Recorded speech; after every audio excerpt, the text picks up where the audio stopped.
तो कहानी की शुरुआत में हम बेबी नाम के ड्राइवर को देखते हैं, जो कि अपनी कार को एक बैंक के सामने पार्क कर देता है। इस कार में बेबी के अलावा ग्रिफ, बडी और बडी की वाइफ मोनिका होती है। असल में ये ग्रुप बैंक को लूटने के लिए आया हुआ था, इसलिए ग्रिफ, बडी और मोनिका प्लान के अकॉर्डिंग बैंक के अंदर जाते हैं और बेबी कार में उन तीनों का वेट करता है। कुछ ही देर में वो तीनों बैंक लूटकर वापस अपनी कार में आ जाते हैं, लेकिन तभी वहाँ पुलिस आ जाती है। इसलिए बेबी पुलिस से बचते हुए कार को तेजी से भगाने लगता है और पुलिस उनका पीछा करने लगती है। यहाँ बेबी अपनी ड्राइविंग स्किल्स दिखाते हुए पुलिस वालों से काफी दूर जाने लगता है, लेकिन पुलिस वाले उसका पीछा नहीं छोड़ते और उसे पकड़ने की पूरी कोशिश करते हैं। पर बेबी हर बार की तरह पुलिस को चकमा दे देता है और एक पार्किंग लॉट में पहुंच जाता है। यहाँ वो चारों कार को बदलकर अपने बॉस की जगह पर चले जाते हैं, जहाँ डॉग नाम का आदमी पहले से ही चारों का वेट कर रहा था। असल में डॉग एक क्रिमिनल मास्टरमाइंड होता है, जो शहर के बैंक्स को लूटने के लिए प्लानिंग करता है और लोगों को हायर करके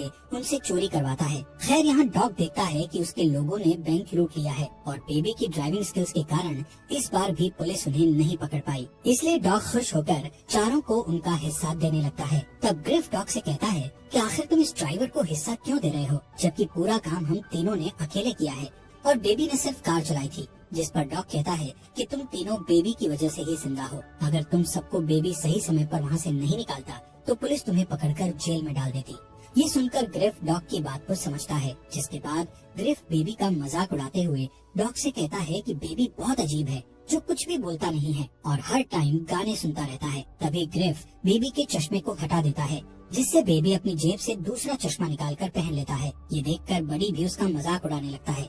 खैर थोड़ी देर बाद सभी लोग वहाँ से जाने लगते हैं। तब डॉग बेबी से उसके सारे पैसे ले लेता है। यहाँ हमें पता चलता है कि बेबी के ऊपर डॉग का बहुत कर्जा है, इसलिए वो हर काम के बाद बेबी से उसका सारा हिस्सा ले लेता था। यहाँ डॉग बेबी से कहता है कि अब तुम्हें मेरे लिए सिर्फ एक और काम करना है, जिसके बाद तुम्हारा कर्जा पूरा हो जाएगा। साथ ही डॉग हर बार की तरह बेबी को पैसों की एक गड्डी देता है और वहाँ से चला जाता है। इधर बेबी भी अपने घर आ जाता है और उस गड्डी को अपने सीक्रेट जगह पर छुपा देता है। इसके बाद हमें पता चलता है कि बेबी एक अनाथ है, इसलिए उसने जो नाम के आदमी को अडॉप्ट किया है, जो एक अपाहिज है और वो सुन नहीं सकता। इसलिए बेबी हमेशा उसकी देखभाल करता है और उसे अपना फादर मानता है। यहाँ बेबी के पास हम एक टेप रिकॉर्डर देखते हैं। असल में बेबी कहीं भी जाता है तो वो उस जगह की रिकॉर्डिंग करता है और घर पर आकर उस रिकॉर्डिंग का म्यूजिक बनाता है। इसलिए आज बेबी डॉग की आवाज पर म्यूजिक बनाता है, जिसे उसने आज ही के दिन रिकॉर्ड किया होता है। इसके बाद बेबी एक कैफे में जाता है। इस कैफे में काम करने वाली लड़की डेबोरा को बेबी बहुत पसंद करता है, इसलिए वो इस कैफे में रोज आया करता था। साथ ही डेबोरा को देखने से लगता है कि वो भी कहीं न कहीं बेबी को पसंद करने लगी थी, क्योंकि जब भी बेबी कैफे में आता था तो वो उसे देखकर बहुत खुश हो जाती थी। एक दिन बेबी को डॉग का फोन आता है, जो बेबी को उसके न्यू मिशन के लिए रेडी होने को कहता है। इसलिए अगले दिन वो डॉग की जगह पर जाता है, जहाँ डॉग उसे अपने नए ग्रुप से मिलाता है, जिसमें एडी, जेडी और बैट्स नाम के 3 क्रिमिनल होते हैं और बेबी को अपना अगला मिशन इन तीनों लोगों के साथ करना था। यहाँ बैट्स और उसके दोनों साथी बेबी के चश्मे और ईयरफोन के कारण उसका काफी मजाक उड़ाते हैं, पर बेबी उन्हें कुछ भी जवाब नहीं देता है, क्योंकि बेबी को बहुत कम बोलने की आदत होती है। तभी डॉग उन तीनों क्रिमिनल्स को बताता है कि बेबी को टिनिटस नाम की बीमारी है, जिसमें इंसान के कान बजते रहते हैं, इसलिए बेबी हमेशा सॉन्ग सुनता रहता है। ये सुनकर वो तीनों बेबी का मजाक उड़ाना बंद कर देते हैं। फिर डॉग चारों को अपने प्लान के बारे में बताता है। डॉग की प्लानिंग सुनने के बाद चारों एक बैंक को लूटने के लिए निकल जाते हैं। थोड़ी ही देर में वो सभी उस बैंक तक पहुंच जाते हैं और बैट्स अपने लोगों के साथ बैंक के अंदर चला जाता है। पर जैसे ही वो बैंक लूटकर कार में बैठते हैं तो एक अनजान आदमी उन पर शूट करने लगता है, जिससे बेबी जल्दी से अपनी कार को भगाने लगता है। पर वो अनजान आदमी अभी भी उनका पीछा कर रहा होता है, इसलिए बैट्स उस आदमी को शूट करके उसे मारने की कोशिश करता है। लेकिन बेबी जल्दी से उस अनजान आदमी से दूर चला जाता है, क्योंकि वो नहीं चाहता था कि बैट्स उस आदमी को जान से मार डाले। इसके बाद उनकी कार एक ट्रैफिक में फंस जाती है, इसलिए वो चारों एक औरत की कार छीनकर वहाँ से भागने लगते हैं, जिस दौरान उन्हें एक पुलिस कार दिखाई देती है। पर बेबी पुलिस से बचकर पार्किंग लॉट में पहुँच जाता है, जहाँ पहले से ही उनकी 2 कार रखी हुई थी। इसलिए वो चारों उन दोनों कार्स को लेकर सीधे डॉग के पास पहुँच जाते हैं। तब बेबी सबके लिए कॉफी लाता है और देखता है कि वहाँ जेडी नहीं है। वो बैट्स से जेडी के बारे में पूछता है, जिस पर बैट्स कहता है कि उसने अपनी गन को रास्ते में गिरा दिया था, जिस वजह से हम सभी फंस सकते थे, इसलिए मैंने उसे मार डाला। ये सुनकर बेबी शॉक हो जाता है, लेकिन ये बेबी का लास्ट मिशन था, इसलिए वो जेडी के मर्डर वाली बात के बारे में ज्यादा नहीं सोचता। अब बैट्स और एडी अपना अपना हिस्सा लेकर चले जाते हैं। इधर डॉग हर बार की तरह बेबी से उसका हिस्सा ले लेता है और उसे सिर्फ एक गड्डी देता है। साथ ही वो बेबी से कहता है कि तुमने तुम्हारा पूरा कर्जा चुका दिया है, इसलिए अब तुम आजाद हो। पर तभी डॉग बेबी को आखिरी काम करने का कहता है, जिसमें उसे जेडी की लाश और उस कार को ठिकाने लगाना था। इसलिए बेबी जेडी की लाश और उस कार को ठिकाने लगाने चला जाता है, जिस दौरान उसे अपने बचपन की याद आती है और हमें फ्लैशबैक द्वारा बताया जाता है कि बचपन में बेबी अपने पेरेंट्स के साथ कहीं जा रहा था। तब उसके पेरेंट्स के बीच किसी बात पर झगड़ा हो गया था, जिस वजह से बेबी के फादर का ड्राइविंग से ध्यान हट गया और उनकी कार का बुरी तरह से एक्सीडेंट हो गया, जिसमें बेबी के पेरेंट्स की डेथ हो गई और बेबी अनाथ हो गया। इसके अलावा उस एक्सीडेंट में बेबी को टिनिटस नाम की बीमारी भी हो गई थी, जिस वजह से उसे हमेशा अपने कानों में कुछ आवाजें सुनाई देने लगी। तब से ही बेबी इन आवाजों से बचने के लिए ईयरफोन्स लगाकर रखने लगा। खैर सीन वापस प्रेजेंट का दिखाया जाता है, जहाँ बेबी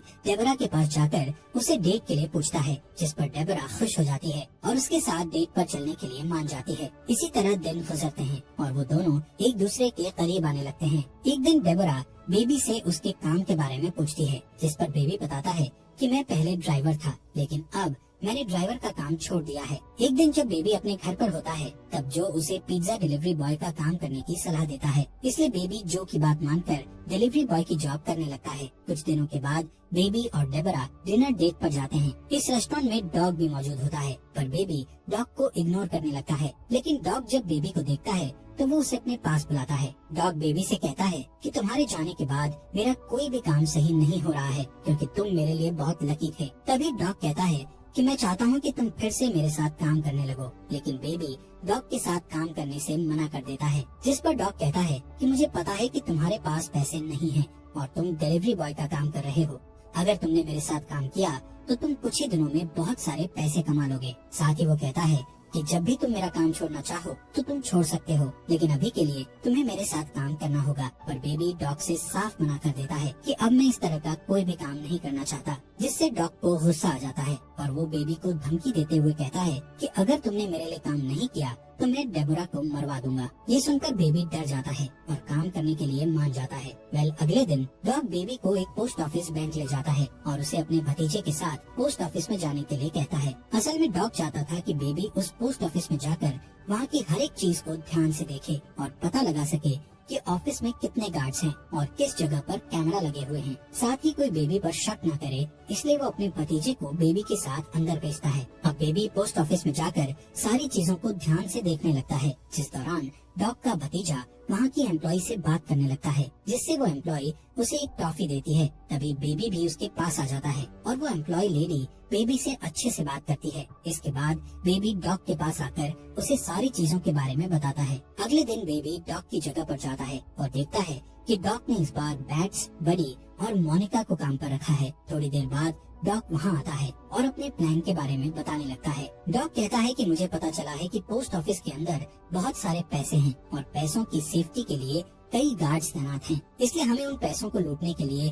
गन्स की जरूरत होगी। जिसके बाद डॉग्स चारों को वेपन्स लाने के लिए एक डीलर के पास भेजता है। तब रास्ते में बैट्स कुछ सामान लेने के लिए एक सुपरमार्केट में जाता है और सामान लेकर शॉपकीपर को चांद से मार देता है। ये देखकर बेबी बहुत घबरा जाता है। खैर थोड़ी देर बाद वो डीलर के पास पहुंच जाते हैं और डीलर उन्हें गन्स दिखाने लगता है। तब बैट्स अचानक से डीलर को शूट करके मार देता है, जिससे डीलर के लोग उन चारों पर हमला कर देते हैं और दोनों ग्रुप के बीच गोलियां चलने लगती है। पर बडी, बैट्स और मोनिका मिलकर डीलर के सभी लोगों को मार डालते हैं। तब बडी और मोनिका बैट्स पर गुस्सा होकर उससे पूछते हैं कि आखिर तुमने डीलर को शूट क्यों किया। जिस पर बैट्स कहता है कि डीलर के साथ एक पुलिस वाला था और अगर हम उन्हें नहीं मारते तो वो हमें अरेस्ट कर लेते। जिसके बाद चारों डॉग की जगह पर जाने लगते हैं। जिस दौरान बैट्स डेबरा के कैफे के पास कार रोकने के लिए कहता है, लेकिन बेबी को डर था कि कहीं बैट्स डेबरा को मार न दे, इसलिए वो अपनी कार नहीं रोकता। पर बैट्स जबरदस्ती कार को कैफे के पास रोकने का कहता है और फिर चारों कैफे के अंदर चले जाते हैं। यहाँ डेबरा सबका ऑर्डर लेती है और बेबी को देखने लगती है, लेकिन बेबी एक बार भी डेबरा को नहीं देखता है, क्योंकि वो नहीं चाहता था कि किसी को भी उसके और डेबरा के रिलेशन के बारे में पता लगे। साथ ही डेबरा भी समझ जाती है कि बेबी अभी अपने काम पर है, इसलिए वो ऑर्डर लेकर वहाँ से चली जाती है। इसके बाद जब डेबरा उनसे बिल मांगती है तब बैट्स डेबरा को मारने के लिए अपनी गन निकालने लगता है। ये देखकर बेबी बैट्स के हाथ को पकड़ लेता है और डेबरा को बिल पे कर देता है। चारों के जाने के बाद डेबरा देखती है कि बेबी ने उसके लिए एक मैसेज छोड़ा है जिसमें उसने लिखा था कि वो रात के 2 बजे डेबरा को रोड ट्रिप पर लेकर जाएगा। दूसरी तरफ बेबी और बाकी के 3 लोग डॉग के पास पहुंचते हैं, जहां डॉग बडी, मोनिका और बैट्स पर गुस्सा होते हुए कहता है कि तुमने जिन लोगों को मारा है उसमें मेरे भी लोग थे। साथ ही अब डॉग पोस्ट ऑफिस में चोरी करने वाले मिशन को कैंसिल कर देता है। ये सुनकर बैट्स गुस्से में कहता है कि हम इस मिशन को कैंसिल नहीं कर सकते। तब डॉग सबसे पूछता है कि कौन कौन इस मिशन को करना चाहता है, जिस पर बडी, मोनिका और बैट्स हाँ कहते हैं, लेकिन बेबी कोई भी जवाब नहीं देता है। तब डॉग बेबी से कहता है कि अगर तुम इस मिशन को करना नहीं चाहते तो तुम जा सकते हो, पर बेबी इस मिशन के लिए हाँ कर देता है और सोने के लिए चला जाता है। रात के समय में बेबी को ध्यान आता है कि उसे 2 बजे डेबरा से मिलने जाना है, इसलिए वो छुपते हुए वहाँ से जाने लगता है। जिस दौरान उसके पास बडी आ जाता है और उससे पूछता है कि तुम इस समय कहाँ जा रहे हो। इसी बीच वहाँ बैट्स भी आ जाता है। यहाँ बैट्स के पास बेबी का टेप रिकॉर्डर होता है और उसने बेबी की सभी रिकॉर्ड की हुई आवाजों को सुन लिया होता है, इसलिए बैट्स को शक होता है कि बेबी पुलिस से मिला हुआ है। इस वजह से वो बेबी से सवाल करने लगता है कि क्या तुम हमारी रिकॉर्डिंग्स करके पुलिस को भेजने वाले थे। तब बेबी उससे कहता है कि मैं पुलिस का खबरी नहीं हूँ, बल्कि ये मेरा शौक है और मैं सभी की बातों को रिकॉर्ड करता हूँ और उन आवाजों से म्यूजिक बनाता हूँ। पर बैट्स को उसकी बात पर यकीन नहीं होता, इसलिए बेबी कहता है कि ऐसे बहुत सारे म्यूजिक मेरे घर पर हैं, जिन्हें मैंने रिकॉर्डिंग से बनाया है, जिन्हें सुनकर तुम्हें मेरी बात पर यकीन हो जाएगा। इसके बाद बैट्स बेबी के घर से वो सारे रिकॉर्डिंग्स ले आता है जिनसे बेबी ने म्यूजिक बनाया हुआ था। अब डॉग उन कैसेट्स को प्ले करता है जिसमें उसे अपनी आवाज सुनाई देती है, जिसे सुनने के बाद डॉग को बेबी पर बहुत गुस्सा आता है, इसलिए वो बेबी की जगह किसी दूसरे ड्राइवर को बुलाने का कहता है। इसके अलावा उन लोगों को ये भी पता चल जाता है कि डेबरा और बेबी एक दूसरे को जानते हैं। तभी बेबी डॉग को समझाता है कि मैं पुलिस का खबरी नहीं हूँ और मैं तुम्हारे साथ इस मिशन में काम करना नहीं चाहता हूँ। साथ ही वो सबसे कहता है कि मैं आगे से ऐसी कोई भी गलती नहीं करूँगा, इसलिए डॉग उसकी बात मान जाता है और उसे दोबारा काम पर रख लेता है। अगले दिन बेबी उन तीनों को पोस्ट ऑफिस ले जाता है और तीनों जल्दी से पोस्ट ऑफिस में चोरी करने के लिए चले जाते हैं।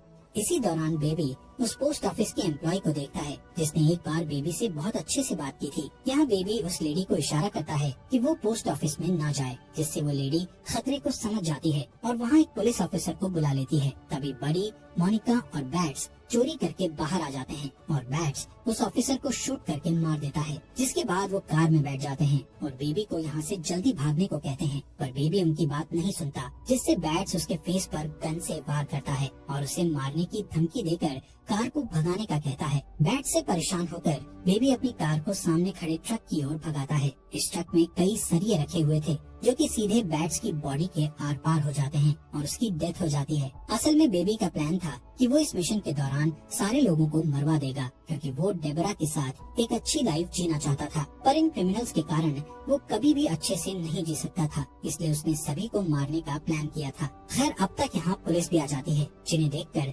बेबी, बडी और मोनिका भागने लगते हैं, जिसके बाद मोनिका और बडी पुलिस पर गोलियां चलाते हैं और एक कार उठाकर वहाँ से भागने लगते हैं। इधर बेबी एक मॉल के अंदर जाकर अपने कपड़े बदल लेता है और फिर एक कार चुराकर भागने लगता है, जिस दौरान वो गलती से अपनी कार को बडी की कार से टकरा देता है। तभी पुलिस वहाँ आ जाती है और उन तीनों पर गोलियां चलाने लगती है। तब मोनिका और बडी भी पुलिस पर गोलियां चलाते हैं, जिसमें पुलिस मोनिका को शूट करके मार डालती है।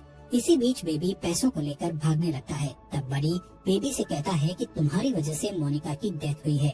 इतना कहते ही वो बेबी पर शूट करने लगता है, पर इसी तरह बेबी बचकर सड़क पर आ जाता है और एक ओल्ड लेडी से उसकी कार चुराकर सीधे अपने घर पहुंच जाता है, जहां वो अपने सारे पैसों को उठाकर जो को देने लगता है, लेकिन जो चोरी के इन पैसों को लेने से मना कर देता है। तब बेबी जो को समझाता है और उसे ओल्ड एज होम में छोड़ देता है, जिसके बाद वो डेबरा को लेने के लिए उसके कैफे में जाता है, जहां वो देखता है कि कैफे में बडी बैठा हुआ है, जो डेबरा को मारकर बेबी से मोनिका की डेथ का बदला लेना चाहता है। पर बडी नहीं जानता था कि बेबी के पास भी एक गन है। तभी बडी का ध्यान कैफे में मौजूद दूसरी वेट्रेस पर जाता है। ये देखकर बेबी जल्दी से बडी को शूट कर देता है, जिससे बडी घायल हो जाता है। इसके बाद बेबी और डेबरा दो लड़कों को गन दिखाकर उनकी कार को चोरी कर लेते हैं और डॉग की जगह पर चले जाते हैं, जहाँ बेबी डॉग से अपने सारे कैसेट्स मांगता है, क्योंकि उन कैसेट्स में बेबी के अच्छे पलों की यादें थी। डॉग पहले तो कैसेट्स देने से मना कर देता है, पर तभी डेबरा वहाँ आती है, जिसे देखकर डॉग समझ जाता है कि बेबी अपनी जिंदगी की नई शुरुआत करने वाला है, इसलिए वो बेबी को सारे कैसेट्स दे देता है। जिसके बाद वो तीनों लिफ्ट से नीचे जाने लगते हैं। तब डॉग बेबी को पैसों से भरा बैग देता है और कहता है कि तुम्हें इस देश को छोड़ना होगा, क्योंकि पुलिस तुम्हारे पीछे है और तुम अपनी नई शुरुआत नहीं कर पाओगे। वेल, जैसे ही तीनों नीचे आते हैं, तब उनके सामने गन डीलर के 3 लोग आ जाते हैं, जो अपने बॉस का बदला लेने के लिए डॉग और बेबी पर हमला करने लगते हैं। तब डॉग बेबी और डेबरा को भागने को कहता है और अकेले ही उन तीनों लोगों से लड़ने लगता है। इसी बीच बड़ी पुलिस की कार लेकर वहाँ आ जाता है और गुस्से में डॉग को ही मार देता है, जिसके बाद वो बेबी के पीछे पड़ जाता है। तब बेबी एक कार से बड़ी की कार को ठोकने लगता है और बार बार अटैक करके वो उसकी कार को बिल्डिंग से नीचे गिरा देता है, पर बड़ी कार के गिरने से पहले ही उस कार से उतर जाता है और बेबी पर गन पॉइंट करके उसके कानों के पास गोली चलाने लगता है, जिससे बेबी नीचे गिर जाता है और उसके कानों में बहुत दर्द होता है। ये देखकर डेबरा एक रॉड से बड़ी पर हमला कर देती है, लेकिन बड़ी डेबरा को पकड़ लेता है और उसे मारने लगता है। तभी बेबी बड़ी की गन उठा लेता है और बड़ी के पैरों में शूट कर देता है, जिससे बड़ी अपना बैलेंस खो देता है और बिल्डिंग से नीचे गिरकर मारा जाता है। अब डेबरा बेहोश बेबी को एक कार में बैठाकर वहाँ से निकल जाती है और इसी तरह सुबह हो जाती है। थोड़ी दूर जाने के बाद डेबरा अपने सामने कई ऑफिसर्स को देखती है, जो कि बेबी को पकड़ने के लिए खड़े हुए थे। पुलिस को देखकर डेबरा अपनी कार को वापस मोड़ने लगती है। इसी दौरान बेबी को होश आता है और वो डेबरा को कार रोकने के लिए कहता है, जिसके बाद पुलिस के सामने अपने आप को सरेंडर कर देता है। यहाँ से सीन शिफ्ट होकर कोर्ट रूम का दिखाया जाता है, जहाँ जो डेबरा पोस्ट ऑफिस की एम्प्लॉय और एक ओल्ड लेडी बेबी के खिलाफ गवाही देते हुए कहते हैं कि बेबी ने जो भी किया वो सब मजबूरी में किया था। इन लोगों की गवाही के कारण जज बेबी को सिर्फ 5 साल की सजा सुनाते हैं। अब हमें 5 साल बाद का सीन दिखाया जाता है, जहां हम बेबी को जेल से बाहर आते हुए देखते हैं और डेबरा उसे लेने आई होती है। इसी के साथ इस मूवी का यहीं पर एंड हो जाता है।